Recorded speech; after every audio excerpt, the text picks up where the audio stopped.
الحمد لله رب العالمين والصلاة والسلام على أشرف الأنبياء والمرسلين سيدنا ونبينا Muhammad sallallahu alayhi wasallam.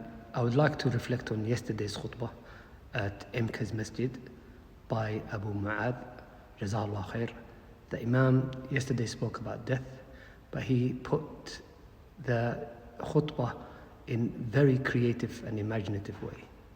He spoke about death and he made the audience and the listeners think about it as individuals, as the person who's listener, he is the one who's dying, and the process of death and after death.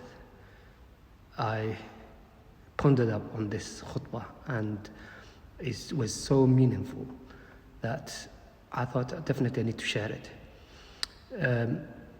The Imam talked about how the companions radiallahu anhum always wanted to understand what death likes.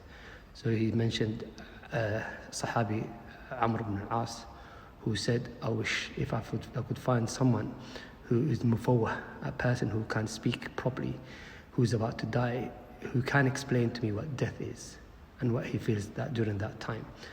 And then when he was himself, Amr ibn al-As, about to die, his son asked him, he said, my father, can you tell me what you feel?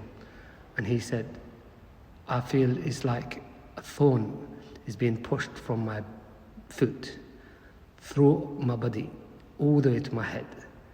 And and also the Imam mentioned how the Prophet ﷺ spoke about death, and he said, Inna lil mawti sakarat, Inna lil mawti sakarat, La ilaha illallah, Inna lil mawti sakarat, which means it's got pain, it's got difficulties, hardship through the process of death.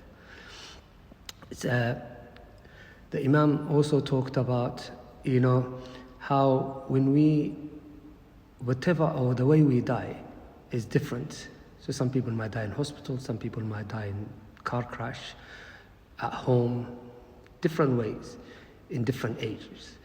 He said some people will die when they're younger, 30, 40, younger than that, older than that. Even if you die after 100 years or 200 years, the death always is similar. The reflection of it is like from the perspective of a Muslim person and what happened to a Muslim person when he dies and how the people treat him. So he talked about people taking off your clothes and then washing you. And he mentioned how some of the Sahaba were chosen who's going to basically wash them. So Abu Bakr as-Siddiq chose his wife to be the person who's going to wash him. And people like nowadays, they think about who's going to attend their weddings, but never reflect on who or choose who's going to do certain thing for them when they die. He talked about how the Prophet ﷺ said that he's not going to pray on those who have debt. And the Imam talked about the importance of people clearing their debts before they die and not borrowing money and wanting not to return it to people, because this is very big sin. He talked about how people go taken to the mughassil, and then the one who's washing them, then after that they get carried over the shoulders to the masjid, and then they get their face revealed for people to take the final look at them, and then after that get taken to the graveyard, and they're put inside the graveyard and just left there. People crying, sobbing and everything, and thinking about how good you were, and then putting sand on you and then leaving you there after a few minutes. So he talked about the people should stay for a little bit until make dua for the person who died.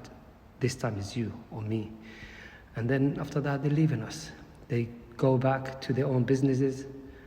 They go back maybe the funeral gathering where they eat, drink, possibly laugh and smile.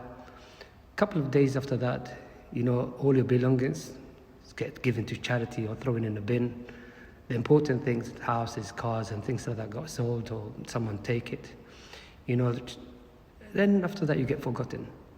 That's it. That's life. The thing that we take with us is always the actions that's going to go with us inside that graveyard. The khutbah was really amazing. It's like really makes people to reflect on their daily life and what they do and what they leave for hereafter. May Allah subhanahu wa ta'ala reward us. May Allah forgive us. May Allah make us those who remember Him and benefit from these reminders.